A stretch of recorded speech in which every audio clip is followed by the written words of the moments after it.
Тәңірі тағала адамды топырақтан жаратқан соң барлық мақұлыққа орынбасарын тамашалауды бұйырды. Періштелер жиналып адамды айналып қарап көрді. Сол кезде ібіліс лып етіп адамның мұрнынан кіріп, оның бүкіл дене мүшесін, ағзасын, қан тамырын аралап қайта шықты. Сосын періштелерге бұл мақұлық ұлық Аллаға орынбасар болуға лайық емес деді. Неге деп сұрады періштелер. Себебі бұның тәні ас-ауқатқа, ұйқыға, қызық рахатқа тәуелді. Тез шаршап, тез қартаяды. Суыққа, тоңғақ, ыстыққа қаталағыш. Қарны ашып, ұйқы қысқанда жыртқышқа айналады. Одан бөлек көңілі атақ даңқ, мансап билікке тез мас болады екен. Жылтыраққа көрсе қызар, дүние-мүлікке тойымсыз, әйелге шыдамсыз. Құмарлығын қандыру үшін күнә жасап, қылмысқа тез ұрынады. Шектен шыққанда қан төгіп, соғыс ашады. Мұның бізден артық жерін байқамадым. Тек түсініксіз бір нәрсе бар, деді ібіліс. Періштелер ол не деп сұрады. Ібіліс кеудесінің сол жақ тұсында жұдырықтай жүрегі бар. Сол жүрекке кіре алмадым. Ішінде не бары белгісіз. Құпиясын бір Алла өзі біледі деді. Періштелер адамның құлағы, көзі, мұрны бар екен. Осы сезім мүшелерімен Алланың хикметтерін танып білсе керек деді. Ібіліс алақанымен адамның құлағын сипады да. Мұның құлағын хаққа керең қылдым. Енді құлағымен дүниенің ғана сөзін естейтін болады. Өсек аяң, бос сөзге құлағы түрік жүреді. Жын пері періштенің сөздерін ести алмайды деді. Сосын саусақтарымен көзін жанап өтті. Енді екі көзі ақиқатқа соқыр болды. Көзімен дүние тіршілігін ғана барлай алады. Алланың сырға толы хикметтерін бас көзімен көруге дәрменсіз еттім. Ақиқатты екі көзбен іздейтін болса, міндетті түрде адасады деді. Сосын алақанын адамның аузына тигізіп. Аузы Аллаға жақпас, лас сөзге бейім болар. Мән мағынасыз бос сөзге үйір болар. Басына келер 10 бәленің 9-ын өз тілінен табады. Бісміллә демесе, жеген асы арам. Мұның 5 сезім мүшесін Алланың хикметтерін танудан аулақ еттім, деп мақтанды. Сосын адамның қарнын ұрып көріп еді. Бос балшықтан даңғырлаған дыбыс шықты. Іші даңғырлаған қуыс екен. Мақтанғанды жақсы көреді. Мұның түбіне осы мақтан сүйгіштігі жетеді деді. Ең соңынан жүрек тұсын саусағымен шертіп. Осы жұдырықтай қызыл еттің ішінде не қасиет барын ұға алмадым. Оған іштен де кіретін жол жоқ. Ақиқатты таныса, осы жүрегімен ғана қапысыз тануы мүмкін. Болмаса, бұл мақұлықтың бізден артық қасиеті жоқ, деді масаттанып. Осыдан соң күллі періште Құдайға арыз айтып жалынды. Уа Тәңірім, сен адамды жаратпа, жер жүзіне таратпа. Бұл ертең тән қалау үшін күнә жасап, қылмысқа ұрынады. Соғыс ашып, қан төгеді. Зорлық, зомбылық, қиянат, қорлық адамға тән екен, деді. Сол кезде Жаббар Хақ, әй сендер менің білгенімді білмейсіңдер. Оны қандай хикметпен жаратқанымды ұлы жаратушы өзім ғана білемін. Сендер білгіш болсаңдар, мына заттардың сырын ашып, табиғатын түсіндіріп беріңдер, деп ғайыптан бір әлем шығарды. Бұрын соңды білмейтін беймәлім әлемді көргенде періштелердің аузына құм құйылып, тосылып қалды. Сол кезде Құдай тағала адамның тәніне өзінен рух деген затты үрлеп, жүрек көзін ашты. Қане орынбасарым, мына заттардың атын атап түсін түсте, ғылымыңды паш ет, деп әмір берді. Жүрек көзі ашылған адам іркілместен табиғаттың бүкіл ғылымын жайып салды. Періштелер адамның ғылымына қайран қалды. Сосын Құдай тағала, енді менің орынбасарыма сәжде жасап, оған құрмет көрсетіңдер, деп әмір етті. Ілім-білім сайысында адамнан жеңіліп, пұшайман болған періштелер жапа-тармағай сәждеге бас қойды. Адамнан мін іздеп, Алланың шеберлігіне шек келтірген ібіліс қана іркіліп қалды. Адамның артықшылығын мойындауға тәкаппарлығы жібермеді. Менмендігін жеңе алмаған күйі шалқайып тұра берді. Тәңірі тағала, әй ібіліс, сен неге менің әмірімді орындамайсың деді. Ібіліс, ол топырақтан, мен оттан жаралдым. мен одан артықпын деді. Тәңірісі қаһарланып, шық менің дәргейімнен. Өзін өзгеден артық қою менің ең жек көретін мінезім, деді де ібілісті қууды Жебірейілге тапсырды. Сол кезде Жебірейіл періште ібіліске сұқ саусағын қадап тұрып, мына малғұнның мойнына қарғыс қамытын кигізіңдер, деп періштелерге бұйырды. Жебірейілдің сұқ саусағы ібілістің жүзіне тігінен қадалғанда, оның бұрынғы періште сипатының бәрі ағып түсті. Тас төбесінен екі мүйіз, артынан салаңдаған құйрық шықты. Аяғы тұяққа айналды, екі құлағы тік шығып, денесін қара жүн басты. Бұрынғы жарқын жүзі сол заматта солды да, бет әлпеті қорқынышты құбыжыққа айналды. Періштелер оны тырп еткізбей ұстады да, мойнына қарғыс қамытын қинап кигізді. Сол сәтте ібіліс қорыққаннан кіші дәретін бұтына жіберді. Осыдан бастап, сұқ саусақты адамға қарата шошайтуға болмайды деген тыйым қалды. Мұсылмандар намазда отырғанда ібілістің осы ісін әшкерелеу үшін сұқ саусағын көтеретін болыпты. Куә болып қарап тұрған періштелер шүкіршілік етіп екінші рет сәждеге бас қойды. Намазда 2 рәкат сәжде жасау періштелердің сүндеті екен. Қарғыс қамытын кигізген соң, періштелер ібілісті теңіздің суына тұншықтырды. Ол шыңғырып, қасарысып бақты. Малғұнның денесі тигенсін, теңіз суы ішуге жарамсыз, ащы суға айналыпты. Ібіліс судан шыққан соң ызаланып, адаммен өштесті. Ол, адамның кесірінен қарғысқа ұшырадым.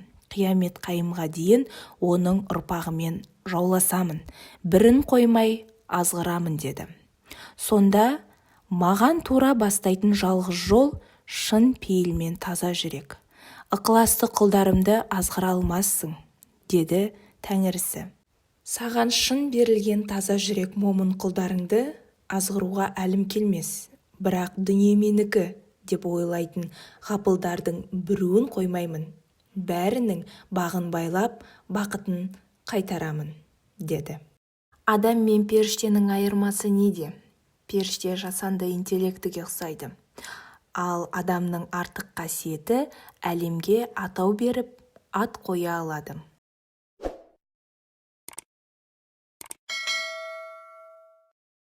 Стандартты ойлау жүйесі періштені ұлық, адамды кішік етіп көрсетеді.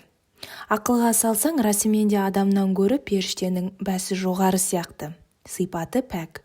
Ал адамнан көбіне зұлымдық пен жамандық шығатындай көрінеді. Бір қызығы, мына хиссада періштелер адамға сәжде етеді. Сонда қалай? Адамның қай жері періштеден артық шықты? Қазіргі тілмен айтсақ, періштенің болмысы жасанды интеллектіге қатты ұқсайды. Ол өзіне қондырылған алгоритм бойынша жұмыс істейді. Яғни, өзіне үйретілген нәрсені ғана біледі. Егер періштеге бөтен нәрсе көрсетсең, ол оған атау бере алмай қиналады. Ал адам кез келген нәрсеге ат қойып, атау беріп, мән дарыта алады. Философтар мынадай қызықты тұжырым айтады. Бұл дүниеде есімнен басқа еш нәрсе жоқ. Бүкіл нәрсені бар етіп тұрған оның мәні мен атауы. Мысалы, қолға тағатын жүзікті алайық. Негізі жүзіктің заты жоқ та, аты бар. Оның заты металл. Ал оны жүзік етіп, мән дарытып, оған атау беріп тұрған адам. Ал енді алтынды алып қарасаң, алтын деген металл жоқ. Ол тастан қайнап шыққан руданың бір түрі. Оны алтын деп атап, мән жүктеп тұрған зергер. Негізі рудада жоқ. Ол да бар болғаны тас. Тастың түбін тарқатсақ, тауға барып тірелесің. Әсілі тауда жоқ. Оған тау деп атау беріп тұрған біз. Ол қара жерден өніп шығады. Жерді жерттесең, ол да жоқ. Түбі магмаға тіреледі. Ал магманың өзі оттан тұрады. От материяға айналған. Энергия. Ал энергияны туғызған мән, яғни жаратушы құдірет. Сонда жүзік, алтын, руда, тау, жер, магма, от, материя, энергия деген есімдер ғана мәніне қарай жалғыз затты көптікке айналдырып тұр. Ойды нықтай түсу үшін кемпірқосақ мысалын берейік. Жаңбыр басылғасын, күннен түскен ақ сәуле судың буымен шағылысып, алуан түске бөленеді. табиғатқа тамаша рең береді. Түрленіп тұрған сан алуан түстің түбі біреу, күннен түскен ақ сәуле. Осы жерде философтар мынадай бір қызық сұраққа толғанады. Егер жер бетінде адам болмаса не болар еді? Онда әлем жоққа теңелер еді. Неге? Себебі әлемдегі кез келген заттың барға айналуы үшін екі түрлі шарт керек. Біріншісі, объекті мида қабылданып, санада картина болып көрінуі қажет. Мұны ғылымда сананың қабылдауы деп атайды. Екіншісі, оған міндетті түрде есім берілуі тиіс. Яғни, мынау тау, анау тас, мынау орман, мынау көл деген сияқты. Егер миға келіп түскен объектіге жеке-жеке ат берілмесе, ол объекті жоққа теңеліп тұра береді. Мысалы, ғаламда 3,2 триллионнан астам планета бар. Телескоптың күшімен көзге көрінген планетаға ғана атау қойылып, есім берілді. Ал көзге ілінбеген, адамның санасына қонбаған қаншама планетаның не бар екені, не жоқ екені белгісіз. Ғаламда қалықтап жүр. Егер адам болмаса, бұл әлемнің өзі не бар екенін, не жоқ екенін біле алмас еді.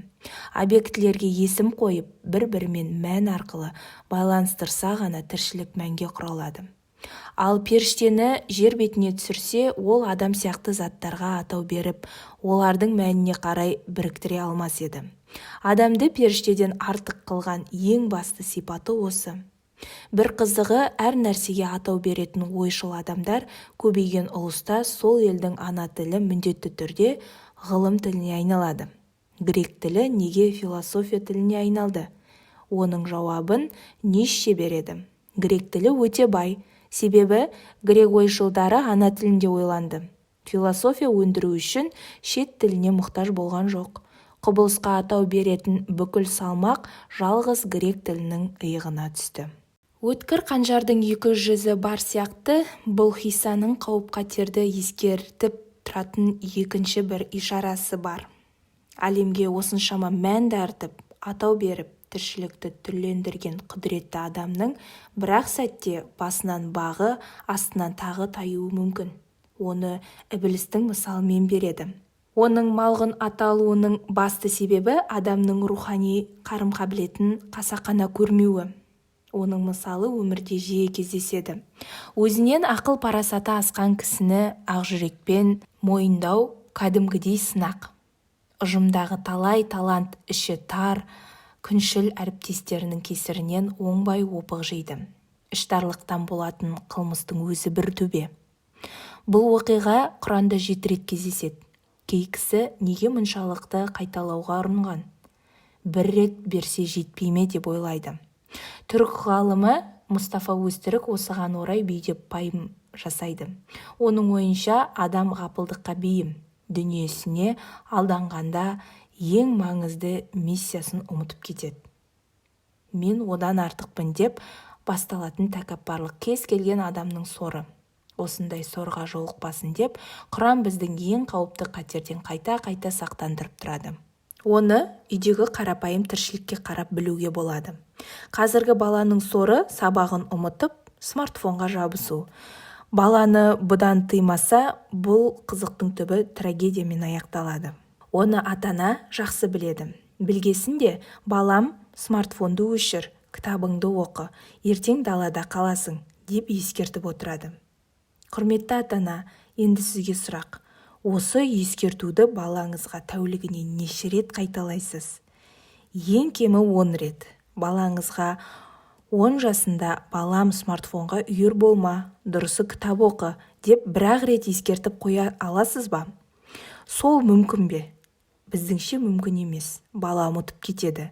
Ол осы қатерден құтылғанша қайталаудан жалықпайсыз. Сол сияқты Құранда да адам болмысын жойып жіберетін қауіп-қатерді бірнеше рет ескертіп отырады. Адам өзінің халифа мәртебесіне лайық болғысы келсе, өзінен ақыл-парасаты асқан мықты тұлғаны шынайы мойындауы тиіс. Іші тар типтер ібіліс сияқты малғынға айналады. Осындай хиссалар қоғамда жиі насихатталмаса, біреудің озған атының тірсегін қию ұлттық менталитетке айналып кетеді.